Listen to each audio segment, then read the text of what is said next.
কোটা সংস্কার আন্দোলনকে কেন্দ্র করেই পরবর্তীতে আবারও যখন ২৪ সালে কোটা ফিরে আসে এবং এই ঘটনাকে কেন্দ্র করেই মূলত গণ অভ্যুত্থানের প্রেক্ষাপট রচিত হয়েছে, সেক্ষেত্রে দলগুলোর কাছে যে খসড়া ঘোষণাপত্র দেওয়া হয়েছে, খসড়া জাতীয় জুলাই সনদ দেওয়া হয়েছে, সেই জুলাই সনদে জাতীয়করণ করা হয় সে ব্যাপারে আমরা লিখিতভাবে মতামত দিয়েছি।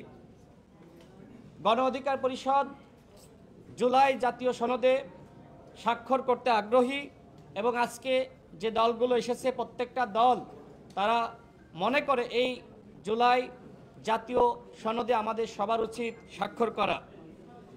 আমরা যেটি মনে করি যে অঙ্গীকারনামা সেখানে অন্তর্ভুক্ত করা হয়েছে, সেখানে এমন কিছু থাকা উচিত যাতে করে পরবর্তীতে ক্ষমতায় আসার পরে যদি কোনো দল এই জুলাই জাতীয় সনদ বাস্তবায়ন না করে অথবা ভায়োলেট করে, এতে করে যাতে সেই সরকারের ক্ষমতা অবৈধ বলে বিবেচিত হয়, আমরা সেটি অন্তর্ভুক্ত করার দাবি জানাই। আমি আবারও বলছি যে অঙ্গীকারনামায় আমাদের স্বাক্ষর করতে হবে, সেখানে এমন কিছু অন্তর্ভুক্ত থাকা উচিত যাতে করে আগামীতে কোনো দল ক্ষমতায় আসার পরে যদি জুলাই জাতীয় সনদ বাস্তবায়ন না করে বা ভায়োলেট করে, সেক্ষেত্রে যাতে ওই দল বা সরকারের ক্ষমতা অবৈধ বলে বিবেচিত হয়।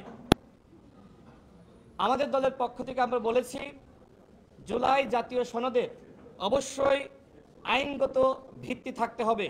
বিভিন্ন দল বিভিন্ন প্রস্তাব দিয়েছে, আমাদের দলের পক্ষ থেকে আমরা যেটি বলেছি ঐক্যমতের ভিত্তিতে যে প্রক্রিয়ার মাধ্যমেই এই জুলাই জাতীয় সনদ গৃহীত হোক না কেন অবশ্যই এর একটি আইনগত ভিত্তি থাকতে হবে।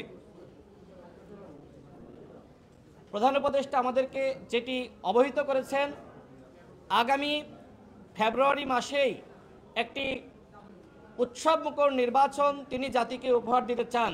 তবে এর আগে সংস্কারের ব্যাপারে দলগুলোর কাছ থেকে তিনি ঐক্যমত প্রত্যাশা করেছেন। আমি সর্বশেষ বলতে চাই, যখন মাননীয় প্রধান উপদেষ্টা চলে যাচ্ছিলেন তিনি আমাকে দেখে গণ অধিকার পরিষদের সংগ্রামী সভাপতি নুরুল হক নূরের স্বাস্থ্যের বিষয়ে খোঁজ নিয়েছেন এবং একই সাথে তিনি বলেছেন তার চিকিৎসার আপডেট কি। আমি তাকে জানিয়েছি আপনার পক্ষ থেকে নুরুল হক নূরকে বিদেশে চিকিৎসার জন্য পাঠানোর যে আদেশ দেওয়া হয়েছিল এখনো পর্যন্ত সেটি বাস্তবায়িত হয়নি। আমরা আপনাকে যেটি জানাতে চাই, নুরুল হক নূরের মতন নেতার উপরে যে আক্রমণ হয়েছে, যদি এই ঘটনার বিচার না হয় তাহলে পরবর্তীতে এই ধরনের ঘটনা আবারও ঘটতে পারে। আমরা আমাদের দলের পক্ষ থেকে জাতীয় ঐক্যমত কমিশনকে এই দীর্ঘ 6 মাস আমরা সহযোগিতা করেছি। আমরা মনে করি এখন আমরা শেষ সময়ে রয়েছি।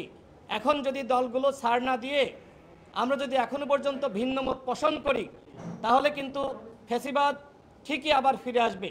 সেক্ষেত্রে গণ অধিকার পরিষদের পক্ষ থেকে আমরা প্রত্যেকটা দলের কাছে আমরা আহ্বান রাখতে চাই, আসুন আমরা নিজেদের জায়গা থেকে কিছুটা হলেও ছাড় দিয়ে আমরা ঐক্যমতে আসি, যেমনটা মাননীয় প্রধান উপদেষ্টা প্রত্যাশা করেছেন। আপনাদের সকলকে ধন্যবাদ।